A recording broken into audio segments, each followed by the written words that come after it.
에스겔은 유다의 제사장이요 선지자였습니다. 그리고 유다 왕국의 역사상 가장 비참한 시기, 즉 유다가 멸망을 당하고 바벨론의 포로로 모든 백성들이 끌려갔던 70년 동안 포로 생활하던 그 시기에 바벨론 땅에서 같이 포로 생활을 하면서 하나님의 말씀을 듣고 비탄에 빠진 백성들을 향하여 사역했던 인물이었습니다. 유다가 마른 뼈와 같이 되었지만 하나님은 그들을 다시 불러 모아서 그들에게 생명을 불어넣어 다시 한 민족을 이루게 하실 것이라고 하는 그런 메시지를 선포하게 됩니다. 지금 현재의 고통은 엄청난 시련의 고통이지만 포로로 끌려가서 자유가 없고 노동을 해야 되고 그런 비참한 생활을 해야 되지만 현재의 고통 뒤에는 미래의 영광이 따를 것이라는 겁니다. 그래서 6장 7절 말씀에 내가 여호와인 줄 너희가 알게 하려 함이라.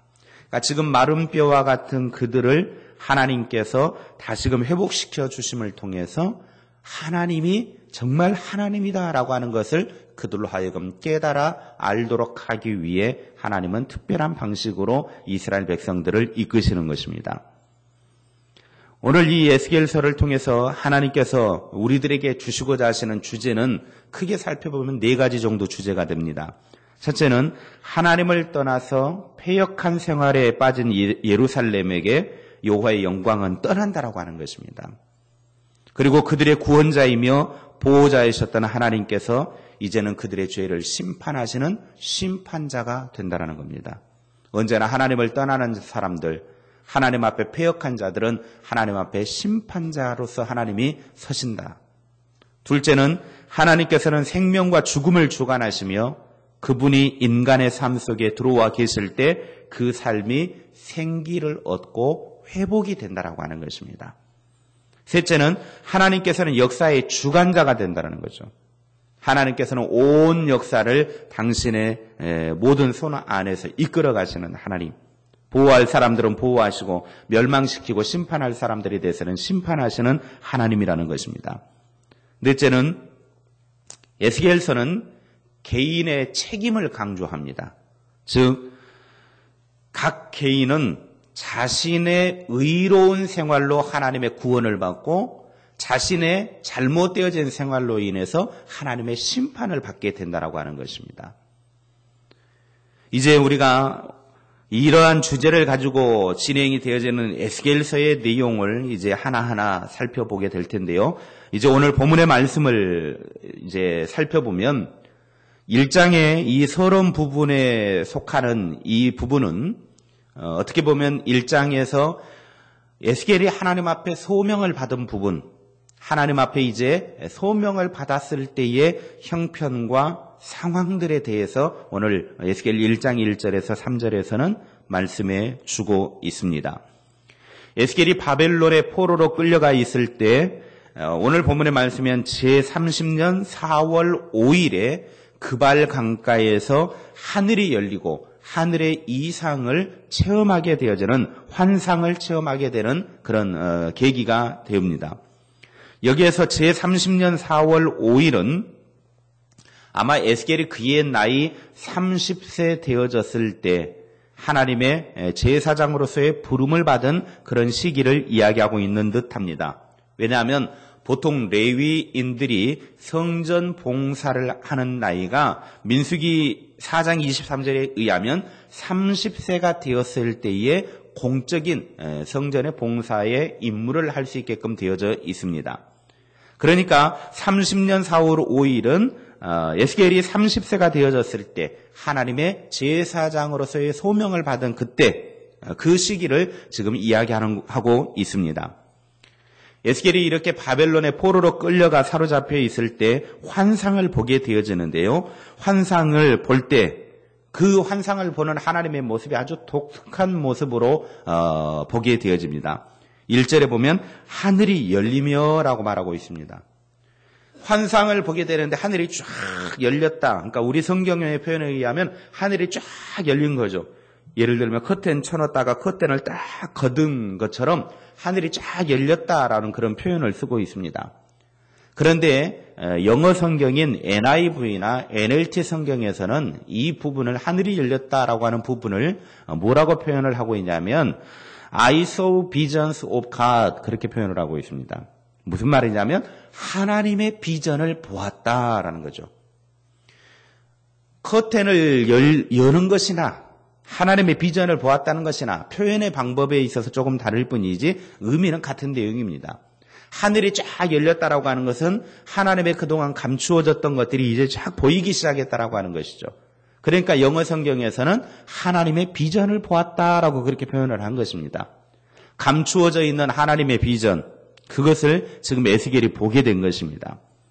하늘이 열렸다라고 하는 현상은 구약 성경에서는 그렇게 흔하게 드러나지 않는 부분입니다. 거의 하늘이 열렸다라고 하는 표현은 드러나지 않는 아주 독특한 표현 방법이죠. 바로 하나님의 영광스러운 계시가 주어질 때 하나님께서는 감추어져 있는 것들을 당신이 보여주실 때만이 우리가 그걸 볼 수 있다라고 하는 것입니다. 에스겔이 환상을 통해서 보게 된 것은 감추어져 있는 하나님의 계시, 감추어져 있는 그 하나님의 비전을 이제 하나님이 보여주심을 통해서 에스겔이 그걸 보게 되었다라고 하는 것입니다. 그래서 이제 초자연적인 현상을 통해서 하나님의 영광스러운 계시를 보게 되어지는데 하나님의 말씀이 들려집니다. 하나님의 말씀이 들려진 시기를 2절 말씀에 소개하고 있는데요. 여호야긴 왕이 사로잡힌 지 5년 그렇게 표현을 하고 있습니다. 역사적인 시기를 이야기하고 있는 거죠. 바로 BC 592년을 말합니다. 역사적으로 BC 592년에 하나님께서 하늘문을 여시고 하나님의 음성을 직접 에스겔에게 들려주셨다라고 하는 것입니다. 그때는 어느 때냐? 남유다 왕 18번째 왕인 여호야김 왕이 급작스럽게 사망을 하게 되어집니다. 그래서 애굽의 바로 느고가 누구를 왕으로 세워야 이 유다 백성들이 우리들 말에 잘 이렇게 고분고분할까 하다가 세운 사람이 바로 여호야긴 왕이었습니다. 그러니까 여호야긴 왕이 왕위에 오르기는 했지만은 실제로 왕이 자기 마음대로 나라를 다스리기보다는 이제 애굽의 왕이 시키는 대로 하는 꼭두각시 노릇을 하기 위해서 세움받은 사람이 여호야긴 왕이었습니다.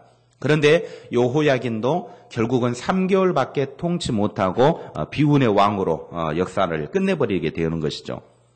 여호야긴 왕이 포로가 된 해가 바로 BC 597년이었는데 느부갓네살에 의해서 바벨론의 포로로 왕이 끌려가게 되어집니다. 그리고 포로 생활이 5년째 되었던 해 여호야긴 왕이 사로잡힌 지 5년 그랬습니다. 그러니까 BC 597년에 끌려갔으니까 5년이 지났으니까 592년이 되어지는 것이죠. 바로 포로 생활 5년째 되어졌던 해라고 하는 것을 지금 역사적인 시간을 통해서 이야기해주고 있는 것입니다.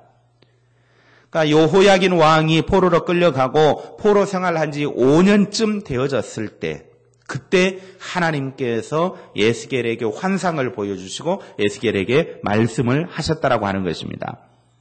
에스겔이 하나님의 부름을 받은 장소는 그발 강가였습니다.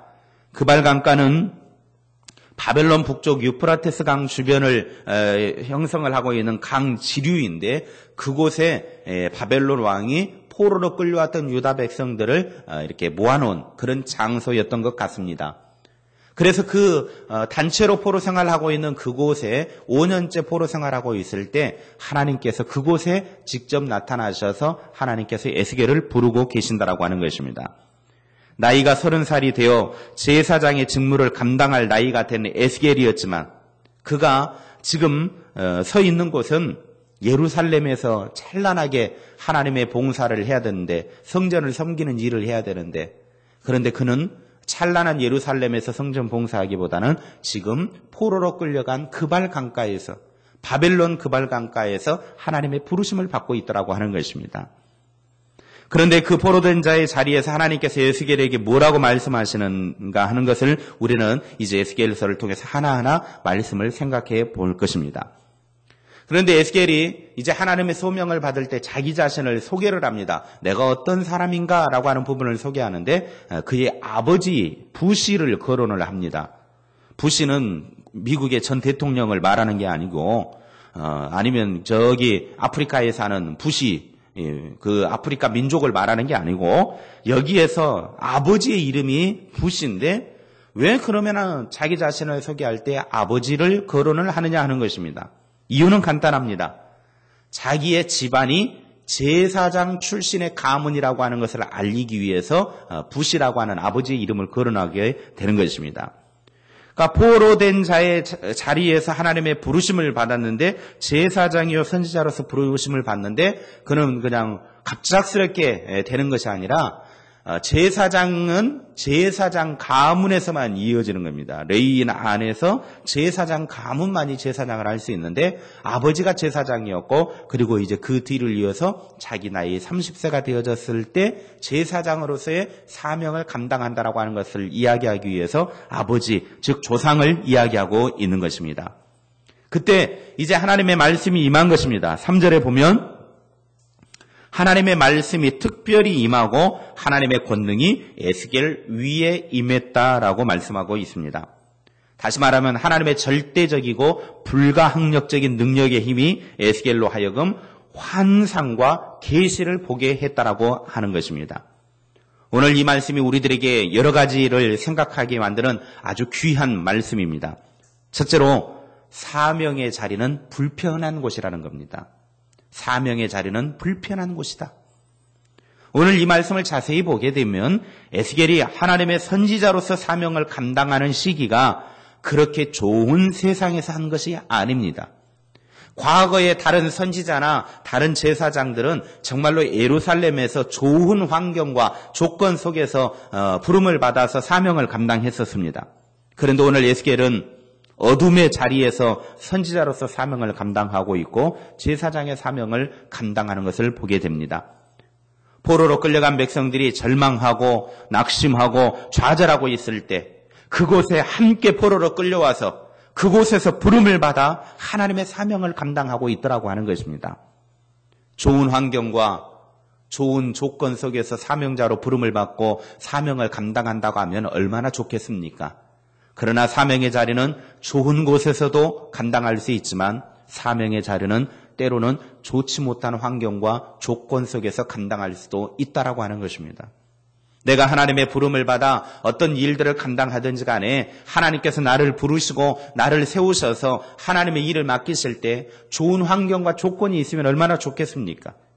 물질적으로도 풍족하고 또 사람들도 많이 있어서 일꾼들이 많이 있어가지고 서로 협력하고 돕고 그렇게 할 수 있으면 얼마나 좋겠습니까? 그러나 하나님이 우리를 부르시고 세우실 때는 꼭 그렇게 좋은 조건과 환경과 여건만은 아니더라고 하는 것입니다. 우리가 섬기는 교회의 삶에 있어서도 내가 부름을 받아 하나님의 사명을 감당할 때 나를 옆에서 도와줄 수 있는 사람들이 없을 수도 있습니다. 여러 가지 환경과 상황들이 그렇게 호락호락할 만한 그런 상황이 아닐 수도 있습니다. 왜? 사명의 자리는 그렇게 어렵게 부름을 받을 수도 있기 때문입니다. 오늘 에스겔은 그렇게 포로된 자의 자리에서 고통하고 낙심하고 5년째 되던 해 얼마나 힘들었겠습니까? 포로 생활 5년째 하면서 정말로 고통스러웠을 것입니다. 그것이 몸에 배어가지고 뭐 한 30년, 40년 돼서 몸이 이제 포로 생활에 어떤 젖어 있다고 하면 상관이 없는데 이제 5년째 되어지면 막 여러 가지로 신물 나기도 하고 힘들 시기입니다. 그런데 그런 상황 속에서 하나님의 부름을 받아 사명을 감당한다. 괴롭고 힘들고 눈물이 아니고서는 갈 수 없는 그 길을 지금 가기 위해서 하나님의 부름을 받았다라고 하는 것입니다.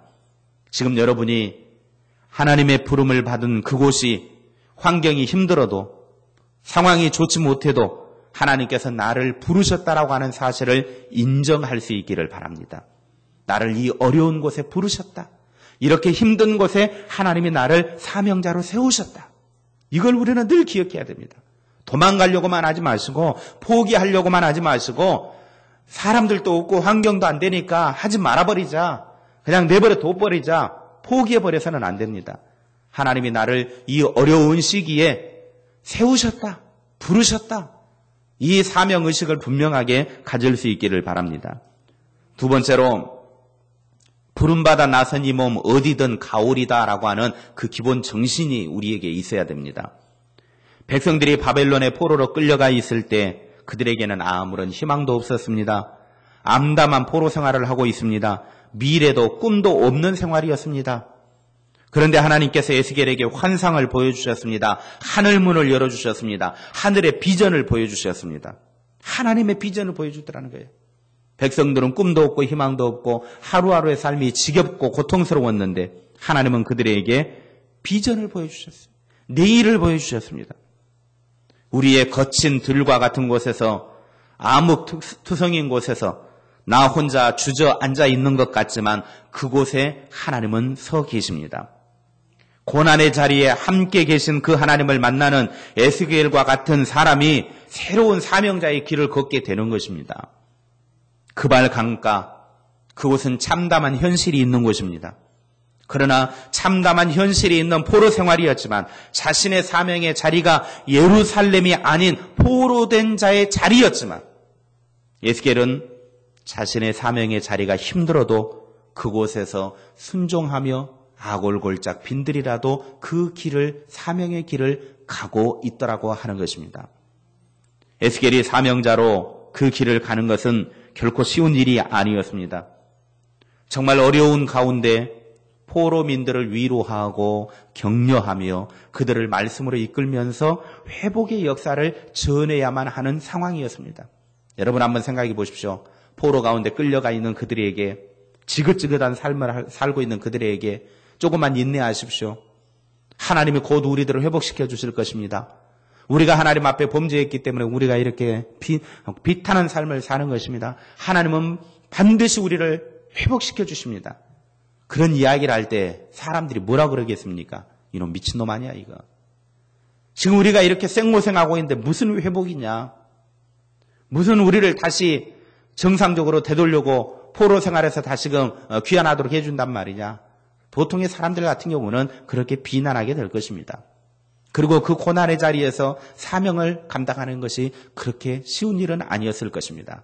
그럼에도 불구하고 에스겔은 자기가 부름받은 그 자리에서 힘들고 어려워도 그 모든 부름받은 자의 사명자로서 그 길을 가고 있더라고 하는 것입니다.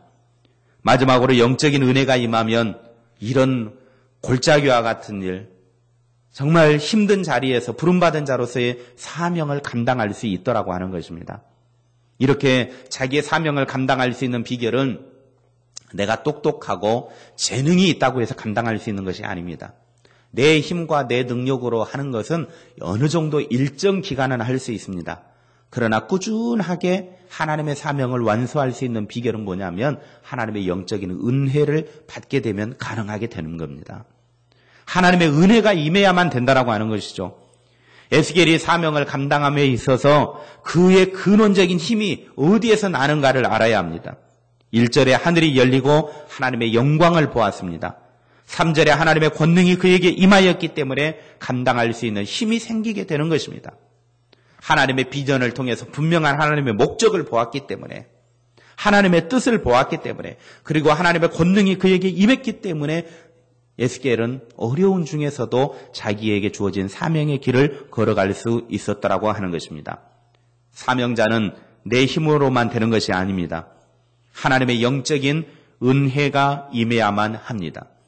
오늘 또 기도하는 중에 사명 감당할 수 있는 영적인 은혜와 성령의 능력을 달라고 기도하여 메마르고 거친 사명의 자리에서 승리하는 하나님의 사람이 됩시다. 에스겔은 어렵고 힘든 시기에 하나님의 부름을 받았습니다. 우리가 부름받은 그 자리에서 어렵고 힘들어도 이 사명 잘 감당하여 하나님의 뜻을 이루어가고 하나님께서 우리를 통해서 하시고자 하시는 그 사명의 자리에서 귀하게 우리를 통해 이루어가실 하나님의 뜻을 우리를 통해서 해나가는 그런 아름다운 삶이 될 수 있기를 주님의 이름으로 축원합니다.